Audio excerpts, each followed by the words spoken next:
Assalamualaikum warahmatullahi wabarakatuh. Apa kabar Bapak Ibu sekalian?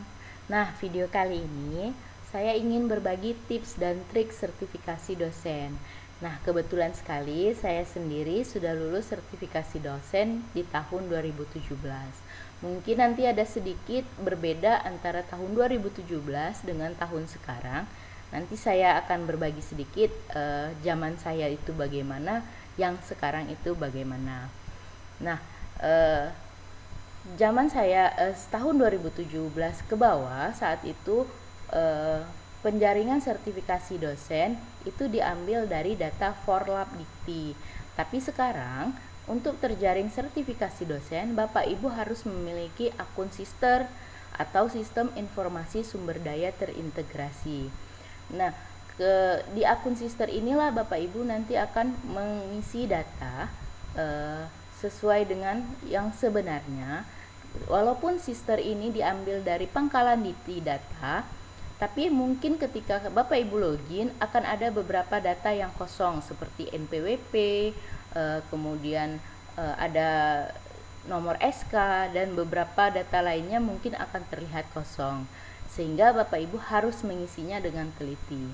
Jika Bapak Ibu belum memiliki akun Sister, Bapak Ibu jangan khawatir. Bapak Ibu tinggal melaporkan kepada operator Sister di kampus Bapak Ibu masing-masing. Kemudian Bapak Ibu registrasi sehingga Bapak Ibu akan memiliki akun username dan password untuk login ke Sister. Nah, apabila Bapak Ibu sudah memiliki akun Sister, maka kemungkinan untuk mendapat dan terjaring ke dalam Serdos akan lebih besar.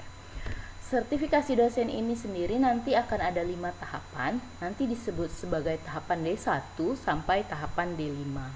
Nah, tahapan D1 adalah tahapan yang paling penting karena ini adalah langkah pertama untuk melanjutkan ke sertifikasi.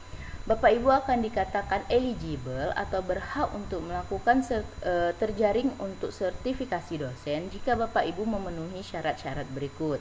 Yang pertama, memiliki NIDN. Yang kedua, memiliki jabatan fungsional minimal asisten ahli. Yang ketiga, memiliki masa kerja minimal 2 tahun. Nah, masa kerja ini terhitung dari SK Bapak diangkat sebagai dosen tetap. Kalau misalnya di swasta, kalau di negeri biasanya dihitung dari SK CPNS. Yang keempat, melaksanakan Tridharma perguruan tinggi. Nah, di data D1 ini adalah hal yang paling penting yang harus Bapak Ibu perhatikan. Kenapa? Karena ada beberapa pengalaman teman saya ketika data D1-nya dia sudah berstatus eligible, tapi ternyata namanya tidak keluar ke tahapan selanjutnya di tahapan D3. Hal ini kenapa bisa terjadi? Karena ada kemungkinan datanya yang tidak sesuai.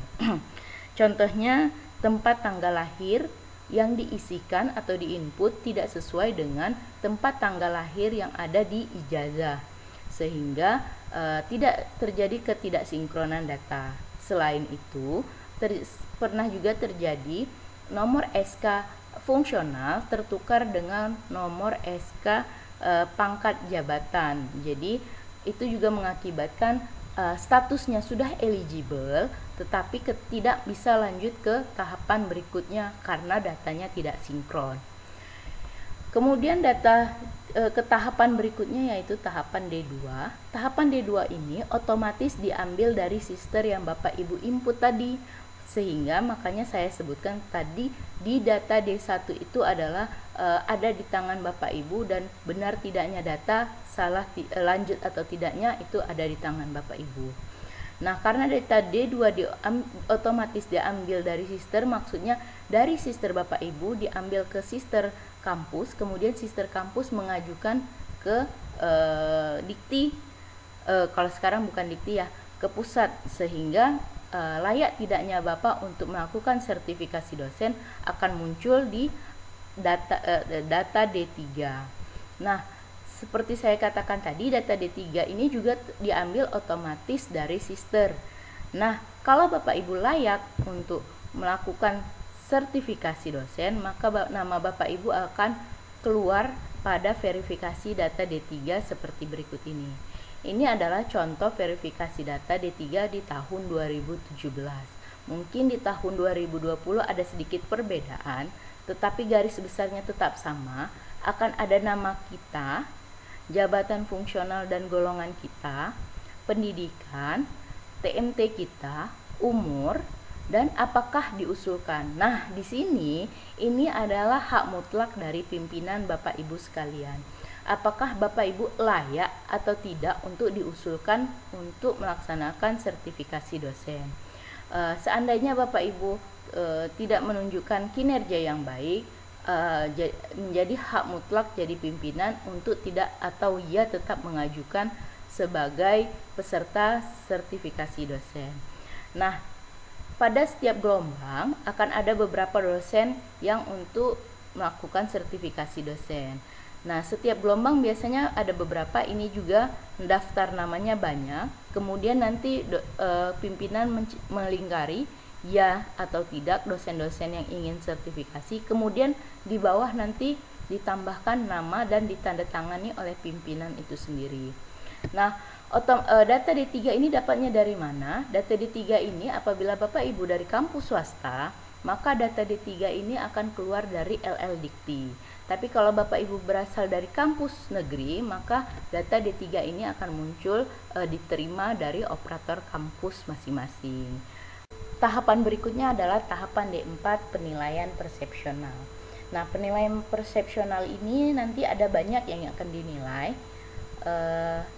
Ketika sampai Bapak Ibu dinyatakan lulus dari D3, Bapak Ibu akan mendapatkan surat dari pusat yang memberikan akun untuk penilaian Bapak Ibu. Nah, akun ini nanti bisa Bapak Ibu pakai untuk mengisi penilaian persepsional pribadi. Kemudian ada juga beberapa akun nanti untuk mahasiswa, ada untuk rekan sejawat, dan ada juga untuk atasan. Nah, penilaian pertama dalam penilaian persepsional ini adalah penilaian pendidikan dan jabatan akademik. Nah, berdasarkan urutannya dari asisten ahli hingga lektor, penilaiannya dari lulusan S2 sampai S3.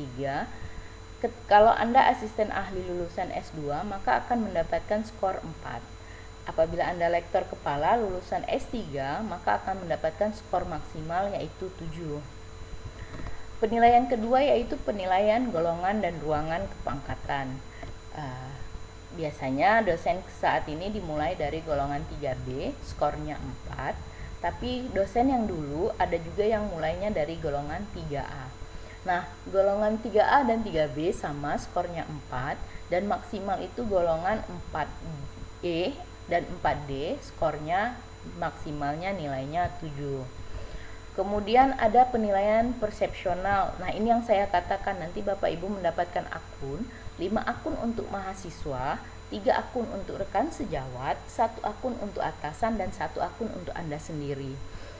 5 akun untuk mahasiswa ini tips dari saya, 5 mahasiswa ini akan menilai Bapak Ibu. Jadi pilihlah 5 mahasiswa yang menurut Bapak Ibu mampu bisa menilai Bapak Ibu baik, bukan menjadikan nilai yang diberikan mahasiswa ini justru menjatuhkan nilai Bapak Ibu. Begitu juga dengan rekan sejawat. Pilihlah rekan sejawat yang akan memberikan nilai kepada Bapak Ibu, nilai-nilai yang baik, sehingga bisa mempertahankan nilai Bapak Ibu tidak sampai jatuh atau di bawah rata-rata. Nah, kalau untuk atasan itu sudah jadi hak mutlaknya atasan, jadi tidak bisa kita negosiasikan. Nah, penilaian ini nanti setiap akun akan mendapatkan pertanyaan yang akan menilai Bapak Ibu. Nah, setiap pertanyaan nanti akan diberikan range skor dari nilai 1 sampai nilai 7. Jadi penilaian persepsional ini nanti Bapak Ibu akan dinyatakan lulus penilaian ini jika rata setiap komponen nilainya lebih besar dari 4.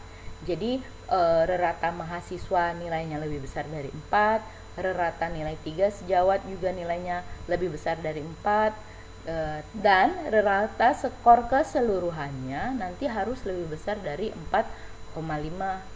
Maka Bapak Ibu bisa lulus dari penilaian persepsional.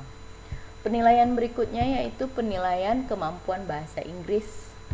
Nah, ini nanti ada beberapa jenis tes bahasa Inggris yang diakui di penilaian sertifikasi dosen ini. Nah, saat dulu saya menggunakan tes TOEFL dari PLTI. Nah, tinggal range nilai dari yang Bapak Ibu miliki, tinggal dicocokkan dengan nilai angka skor yang ada di sampingnya. Jadi misalnya menilai TOEFL Bapak Ibu nilainya 37. 37 kan ada di antara ini, 36 sampai 45, maka nilai yang Bapak miliki adalah nilai 3. Begitu juga jika Bapak Ibu memilih tes yang lain. Tapi kalau PLTI yang saya ikuti itu dia masuknya di tes TOEFL. Kemudian tes berikutnya adalah penilaian tes kemampuan dasar atau TKDA. TKDA ini juga saya dulu ujiannya dari PLTI. Skor yang saya dapatkan kemudian dikonversikan ke nilai. Jadi kalau misalnya Bapak Ibu nilainya 50, berarti ada di antara ini 45 sampai 54, maka Bapak Ibu memiliki skor 4.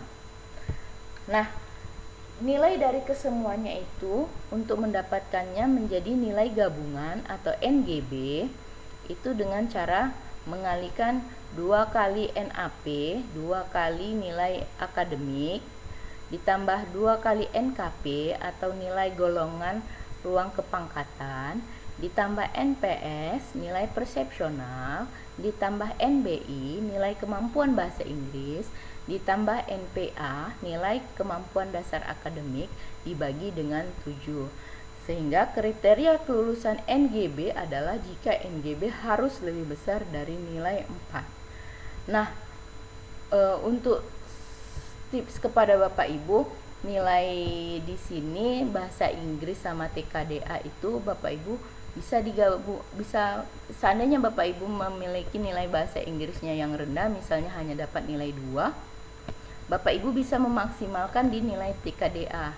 Karena saya yakin beberapa dosen ada yang kesulitan bahasa Inggris tapi memiliki nilai TKDA yang baik, sehingga jika salah satunya rendah, Bapak Ibu bisa meningkatkan di satu yang lain. Kalau ini kan tidak bisa kita rubah, nilai pangkat golongan juga tidak bisa kita rubah, persepsional juga tidak bisa kita rubah, NPS dan NBI ini tinggal tergantung kemampuan kita. Jadi jika salah satunya rendah, maka maksimalkan di tempat yang lain. Nah, contoh simulasi, saya seorang dosen, jabatan asisten ahli golongan 3B, mengikuti tes sertifikasi dosen, mendapatkan rata nilai persepsional 4,55, nilai tes bahasa Inggris saya yaitu TOEFL 57 dan nilai TKDA saya 53. Apakah saya bisa melanjutkan ke tahap D5? Kita analisis, asisten ahli nilainya 4, golongan 3B nilainya 4, rata persepsionalnya 4,55, lulus pada batas minimal persepsional tadi 4,5. TOEFL-nya 57, kalau kita konversikan dengan nilai tadi mendapatkan nilai 5. Kemudian nilai TKDA 53 jika dikonversikan ke nilai tadi nilainya 4. Jadi kita masukkan ke rumus NGB tadi, 2 kali NAP ditambah 2 kali NKP ditambah 2 NPS tambah 2 NBI tambah NPA.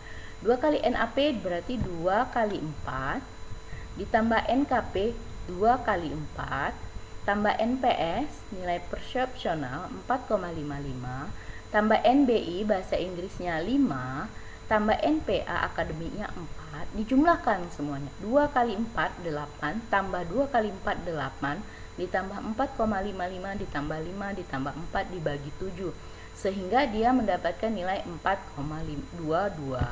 Nah, 4,22 ini lebih besar daripada nilai 4,00. Maka saya lulus untuk melanjutkan ke tahap D5, tahap selanjutnya.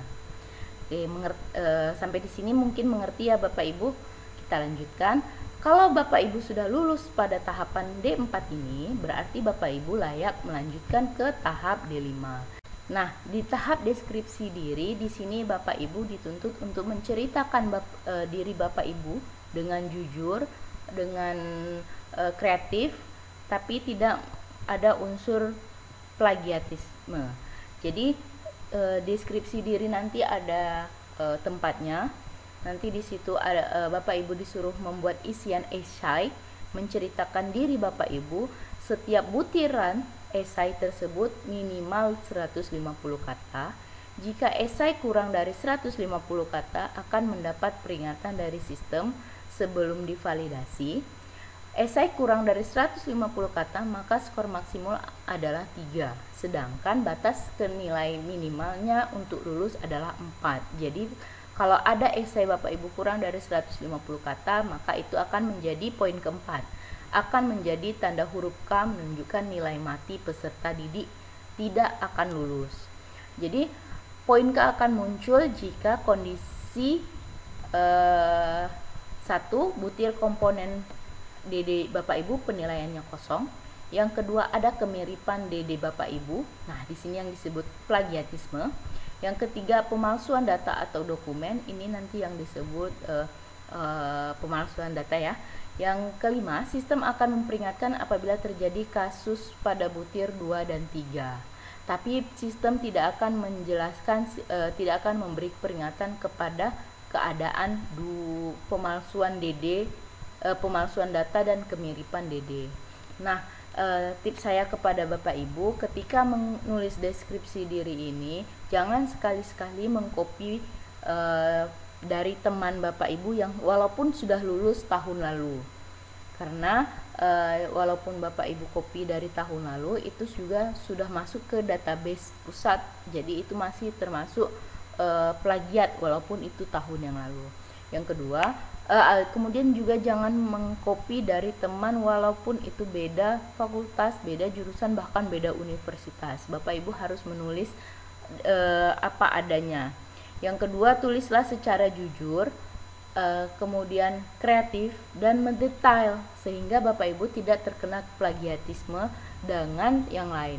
Contohnya hal yang Bapak Ibu tulis sampai mendetail itu kode mata kuliah, nama mata kuliah yang Bapak Ibu ampu, nama tempat, itu dituliskan secara mendetail sehingga berbeda dengan deskripsi diri teman-teman yang lain. Kemudian deskripsi diri ini nanti akan diminta juga banyak poin-poin yang akan diminta. Bapak Ibu harus menuliskannya dengan padat dan tidak berbelit-belit sehingga nanti asesor mudah membaca deskripsi diri Ibu. Nah, kalau di tahun saya dulu 2017, selain deskripsi diri, saya juga disuruh menuliskan kurikulum vitae saya yang mengisikan tentang deskripsi diri saya. Nah, kemudian deskripsi diri ini nanti akan dibandingkan dengan nilai persepsional Bapak Ibu. Jadi kalau misalnya nilai persepsional Bapak Ibu tinggi tapi deskripsi diri Bapak Ibu rendah, maka nilai Bapak Ibu akan menjadi rendah sehingga Bapak Ibu tidak akan lulus menjadi dalam sertifikasi dosen. Begitu juga sebaliknya, jika deskripsi dirinya tinggi rendah sedangkan persepsionalnya tinggi, maka nilainya juga akan rendah. Jadi yang baik bagaimana? Yang baik deskripsi dirinya tinggi, persepsionalnya tinggi. Kemudian atau deskripsinya sedang, persepsionalnya tinggi. Deskripsi dirinya tinggi, persepsionalnya sedang. Jangan sampai ada salah satunya yang rendah. Mungkin itu saja yang bisa saya bagi tips dan trik untuk sertifikasi dosen ini. Lebih dan kurang saya mohon maaf. Saya akhiri. Assalamualaikum warahmatullahi wabarakatuh. Terima kasih.